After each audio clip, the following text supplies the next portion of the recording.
Hello, patrons. This is Cyber Saloon. So today we're going to be going over Danmachi Season 3, Episode 11. And I can easily say, beyond the shadow of a doubt, it's the best episode that is of the entire series. We've got some great ones with Bell with the Minotaur in Season 1. And I really like the way that the Ishtar arc ended in Season 2. But this episode, JC staff, I think, hit it out of the park in terms of animation, voice acting, the stakes. That's what makes this episode so good, is the way that the stakes were kind of set up at the beginning of season 3, episode 1. The payoff for this episode is very well done, just because everything that was set up in season 3, this kind of pays off here, and I absolutely love the episode. It's my favorite in the entire series, and I think they did a great job with it. So we pick up where we were last time, where of course Tione ends up finding Ween. Tione is the best Amazon girl in my opinion. Ween gets the hell out of there. She knows it's this sewer thing, and she ends up crawling in there to get away from Tione, and then we end up cutting to the credits. After that, we notice that Bell is trying to find Ween because those little communication orbs, both and everyone involved in the operation has. Bell is looking for Ween, and so is Haruhime. So they both end up finding each other, and Bell picks her up, and of course Haruhime is taken aback, and I thought that part was kind of funny. Anyone who's involved with the operation, all humans that are involved with the operation, they all have these invisibility cloaks for stealth purposes. Some of them are off performing clandestine operations like Lily, but for the other ones, it's not just that they don't want to be seen in what they're doing. It's also the fact that they don't want to be implicated. They don't want to be seen by the other adventurers, because they all don't want to end up like Bell. So that's part of the reason they have these cloaks. But I guess the effects of it aren't absolute, because high level adventures it seems can pick it up. Ais picked it up in the last episode, and in this episode we see that when Haruhime and Bell are trying to leave, that Bet kind of picks it up as well. He knows that the people who use those cloaks, he can kind of sense them. So then we get to the Gareth fight. So Gareth is the dwarf god from Loki Familia, and he, of course, no surprise, I think he's the second strongest in Loki's Familia. Maybe Riviera, but in terms of absolute strength, I think I'd probably put it with Gareth. He is, of course, just clapping Mikoto in Welf's cheeks. It's not even a remotely fair fight, which it shouldn't be. And he ends up knocking out Mikoto, and he destroys Welf's cloak. And they're all doing these magical attacks at him to try. The whole point is just to slow him down. And it looks like Welf is about to get his ass beat, and then Sabuki ends up coming out to help him. Sabuki is one of the top level adventurers in Hephaestus' Familia, and she's a really powerful adventurer. She ends up coming in using a shit ton of magic attacks just to distract Gareth. And Welf asks why are you here? And of course Hephaestus sent her, because Welf is Hephaestus' main squeeze. So Welf uses his magical sword that he made. It basically encases you in a glacier. I don't know if he needed Esdeath's help to make that thing, but it's a really powerful ice magic sword, and he ends up encasing Gareth in it. And I thought that the face that Gareth makes when he gets encased in the glacier is hilarious. It's this derpy ass looking face, and he's just what the hell? I thought that part was really funny. And then we cut over to Tione. There's for those of you who remember, Ween saved a girl earlier during the season, and she kind of got everyone in the town hated her for it because reasons. And then similar situation happens here. Tione watches Ween save this girl from a collapsing structure, and a bunch of other adventurers kind of come up to be hey, let's go get her. But Tione ends up going off by herself to confront Ween, and of course we know what that means. She ends up finding Ween, and she can tell that something is off with her. She's not a monster that's just randomly going around and just slashing people. She watched her save someone.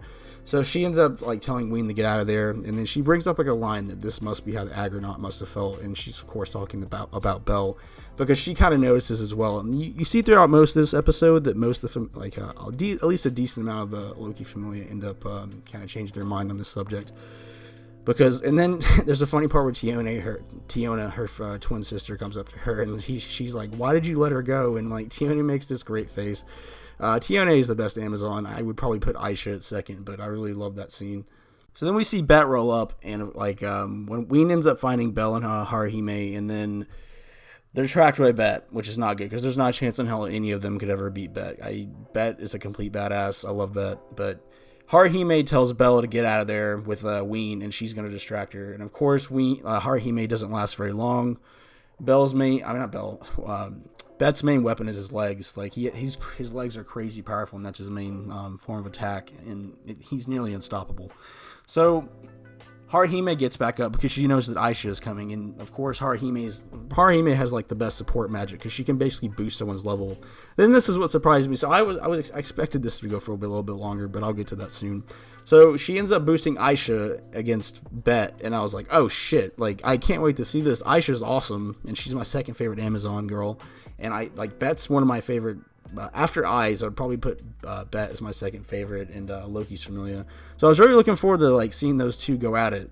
I'm really like kind of salty. Like we really didn't get much of a fight between Bet and Aisha, and we kind of get to this in the next segment as well because it's like fine. I guess the main fight, the main course, the main ticket item was always going to be Bell versus Ais, and I think it was great.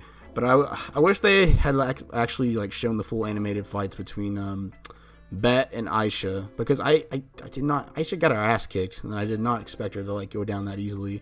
But again, we never really get to see how bad she really injured Bet, but I can't imagine there's probably much. And after we see Aisha end up fighting Bet, it cuts to Ryu, and I'm really salty that got cut too, because I was really curious. I love Ryu. I think she's a badass, and I was kind of curious how like. I guess not very well, like how she would stack up against Ais, and of course we see that very soon, and because she says that like there's just too great of a gap between both of them, like because Ryu got her ass kicked, and then of course we know that from the next scene, and then of course we get to the main event, the main fight card. You see that Hestia's like Belle, what are you doing? And of course like. Out comes Ais, and then of course Bell is just like shit. Like this is like the last person I want to fight. It's not just because it's his rival and love interest, but like this is not a fight that he wants to have, and he knows this isn't a fight he can win either. And then Ais starts to bring up like earlier in the season, like Bell asked her like, well, if you found monsters who had emotions and they weren't too different from us, like, do you think we could go coexist beside them? And Ais' answer then was no. And then she kind of brings that up. She's like, oh, that's why you asked me that. And of course, when she brings it up, that she's like, my answer hasn't changed. And like, she's dead set on killing Ween. Especially two episodes ago, she's the one she saw and like what Ween did when she transformed, because when Dix took her stone out, she ended up going on a rampage. And that's how she views Ween. Like, okay, this is just like a disaster waiting to happen. So she's dead set on killing Ween. And the fighting animation between Bell and Ais is great. Like, you can, like, Ais is just ready to kill somebody. And Bell is just, of course, hesitant. They do end up fighting. The fight animation is great. They did a really good job with this. Like, just a lot of the fighting animations that they have done this season are very well done. I thought the Asterius fight was really good too with the Ais, and this one was very well done, of course. And of course, the surprise of no one, Bell gets his ass just completely handed to him, which he should, and it's to be expected. Ais is probably one of the strongest Avengers in the entire city. And then Bell knows he can't win this fight, so he basically like destroys like this like bridge type structure like above Ais, not to kill her, but in order to, it's basically like a smoke screen, so like him and Ween can like bounce the hell out of there, because he knows this isn't a fight he can win. We cut back to Aisha, and of course she got her cheeks clapped, and we see that Haruhime's worried about her, because you kind of get a line from it during this episode as well. Aisha kind of views like Haruhime as her little sister, and of course Haruhime's worried about her, but she tells her like she's gonna be fine, and then like go and try to help Bell. And she also makes the comment that like she's only been losing lately, which is true, because she got her ass kicked by Asterius as well, and she just got her ass kicked by Bet, but that's to be expected. I'm curious how like much damage she actually caused against Bet. I can't imagine too much, but maybe we'll see next episode. So it cuts back to Bell and Ween, and they end up in the same, for those of you who remember that like Yeti monster from season 1, like it's that same exact location that when Bell like told Hestia to go in that tunnel and get the hell out of there. It's that same exact place, and Bell knows that like there's a path that Ween can get out of there. while he tries to hold off Ais. So he tries to explain that to Ween, like, me and Ais are going to have a talk, aka he's going to get his ass beat. And then Ween ends up, like, he's like, okay, like, we'll meet again, like, I'm going to, like, come up after you, of course, like, the little speech you have to give to comfort her. And then, like, Ween ends up going off into the tunnel, and then you see Ais, like, come up, and she's not dissuaded, like, she still is, like, looking to kill Ween. Ais rolls up, and she asks Bell, like, why are you fighting so hard against this? And Bell kind of explains to her, like, look, Ween and, like, all these other different Xenos monsters, they're not that much different, like, from us. Like, they're conscientious, like, they can speak, they're intelligent, and, like, all this other stuff. But Ais, of course, isn't, like, she's not shaken by this. She doesn't care. She just views monsters as, like an enemy of people. And, like, she makes that argument, like they're monsters, and we can't, like, they kill us. And, like, of course, like, Bell kind of counters it with, like, we do the same thing to them.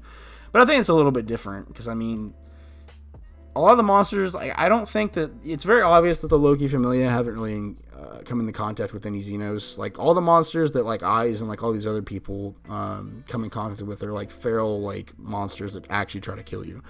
So, like, I see where Bell's coming from, but I think he's trying to make the point is, like, oh, like, not all of them are like this, but, like, for the most part, they kind of are, like, feral monsters. But, like, of course, there's that subset that are, like, intelligent feeling, like, creatures, and he's trying to get that across to Ais, and Ais, of course, is not shaken by this. She doesn't give a shit. She wants to kill like the monsters, and doesn't believe that they're on the same level as humans.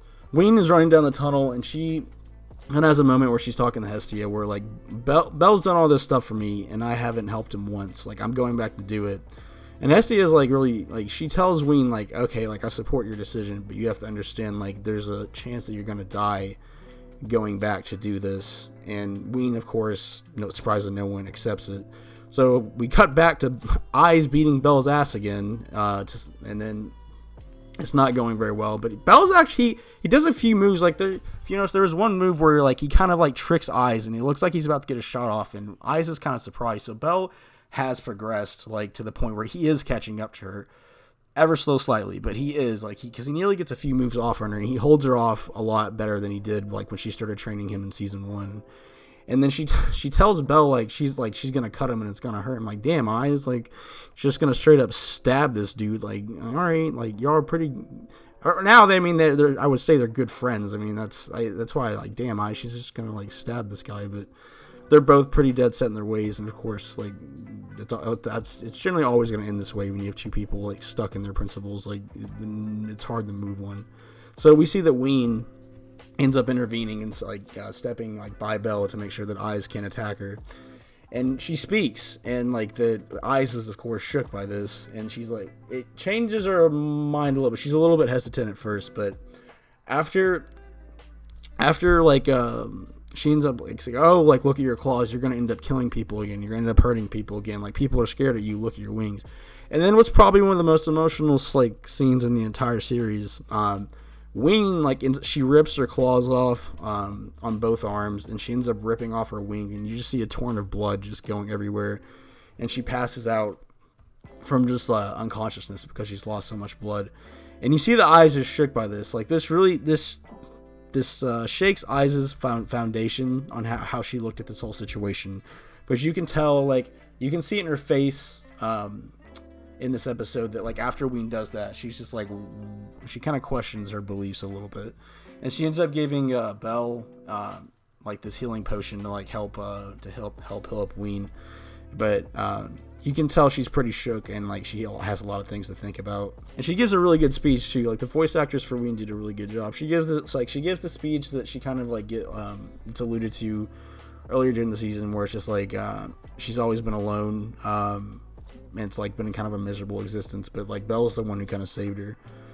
And then we cut to the biggest. I did not see this coming at all. The biggest part, I thought the ending. I thought that the ending to this episode would be, like, the group with Fells, Lids, and Gross, like, all those Xenos, Ray, like, the Harpy Girl. I thought that it would end up them coming in contact with the last entrance about to get there, and Finn, who's the second strongest adventurer in all Oreo. It would be him guarding the entrance, and it would be Asterius at the very last second. That's like the big thing. It's like, okay, Asterius, like, at the very last second of the episode would show up and, like, get hype. It's gonna be like Asterius versus Finnegan. That is not what happened. Hermes is the traitor, or seeming. I want to put a question mark there because I don't know. Like, right now he kind of looks like an asshole, but like I don't know. This seems very out of character and very sus. So I'm not, I don't want to make judgments too quickly. But Hermes, Hestia gets the map wet. Good job, Hestia. Probably thinking about Bell, but she gets the map wet and she notices that these aren't the correct note. There's a spell that's been put over this notebook that hides, like, it's like a fake map. It's not actually what it is. But we learn to find out Hermes is the one who did this, and I'm really surprised, like, by this one. And it makes sense because this is how Finn knows. Like, remember last couple episodes, I was always curious about, like, how exactly did Finn know this entire plan? That doesn't make sense. He had to have some type of informant. Hermes is the one who told him, because it's very obvious that's how he knows what's going on, seemingly. And he tells, fellas ask him, like, what are you doing, Hermes? And Hermes is like, you need to die, you heretical monsters. This is why it's odd to me. At one hand, it looks like Hermes is a betrayer, but on the other hand, that doesn't, if you think back to Hermes, every moment he's ever had in the series, that doesn't really fit in character with him. And I don't know what his larger goal is. I don't. Because it's like we know that, like, Hermes' obsession, like many of the some of the gods and goddesses, like Freya, is to see Bell, like, reach his full potential. And, like, Bell's already involved himself in this this whole Xeno situation to the point where it's just like there's not really any way out of it. So I don't think this has anything to do with Bell. I'm really curious what exactly, like, Hermes is what 5D chess plan is he trying to do here. It doesn't seem in character for him to, like, want to kill these Xenos. But if he wants to, I don't see a way that, because he has Asphy with him, and Asphy is extremely powerful. So if he tries to kill any of these monsters, like, there's no one that's really going to be there for him. Which leads to what I think is going to happen next episode. I do not know. I do not want to say. I think it's too early to say that Hermes is a bad guy. He seemingly is, but it doesn't make sense in my mind. But maybe he's actually, like, a villain behind the scenes. Who knows? But I was really Hermes is my favorite character in the show. So I hope he's not, like, fully bad. I hope he, like, I'd be interesting to see if he, like, has something, like, up his sleeve, or if there's a reason why he's doing this. And I also think next episode, Asterius the boy is going to come out. Because I do think that what I predicted last episode, I do think that Finn is going to show up, because all the major, with the exception of 2 adventures from Loki's Familia, we have not seen go up against any of the Xenos. And that is the strongest mage, I would say, in the whole fucking city, which is Riviera, and the second strongest adventurer in the whole city, Aurelio, which is Finn. Like, Ortorol is the strongest. He's the big buff dude, like, who serves Freya. But Finn, I think, is going to show up, and he's going to try to, like, he thinks it's going to be up to him to, like, kill all these monsters. And I think Asterius is going to show up at the last second, like, the last ride of the cavalry. Like, he's going to show up to protect the Xenos. And I'm not sure if he's going to try, if he's going to attack Hermes, he'd have to attack Asphy, like, because Asphy's, like, really powerful. So if Asterius would show up to try to fight both Asphy and Finn, and I think he'd have to fight Bell too. I think that Agronaut mode, like, that special skill that Bell has, I think, based on the next episode's, like, named, like, the Agronaut or whatever it says at the end of the credits, I think Bell's gonna have to, like, I have to end up fighting some high level person. But I do think Asterius is gonna be involved in some type of way, and I do think it's gonna be Finn, because Gareth is frozen in a glacier. Tione is not really in the fight. Tiona, I would not beat Asterius. Maybe Bet. I can see Bet fighting Asterius again, but, like, Finn and Riviera are the 2 that we haven't seen do anything really yet. So I can see Riviera and Finn showing up next episode as well. I'm really excited to, like, know if they actually end up, all the monsters go back down to Knossos as well. But I guess we'll see how that goes. Overall, again, it was a great episode. The animation, I thought the scenes between Bell and Ais, I thought were really good. Like, there was a lot of tension in those scenes, and I thought they were very well done. So overall, again, I think it's the best episode in the entire series. What do you guys think is going to happen next episode? Is Hermes the bad guy? I hope he is not. But again, like, 'cause it just feels too out of character for me. like based on Hermes from season 1 and season 2, even now, to see him turn like into a bad guy. But maybe he has his own reasons for this, and I hope we find them out. But I guess we're gonna see what happens there. And what do you think is gonna happen next episode? Do you think that the Asterius is gonna come out and fight Finn and Riviera? Because those are the two from the Loki family we have not really seen much from. Well, guys, I'll see you guys in the next video. Don't forget to like, comment, and subscribe, and let me know what you think in the comments below. Also have a Twitter link, and I'll post that in the description. Take care, and I'll see you guys in the next one.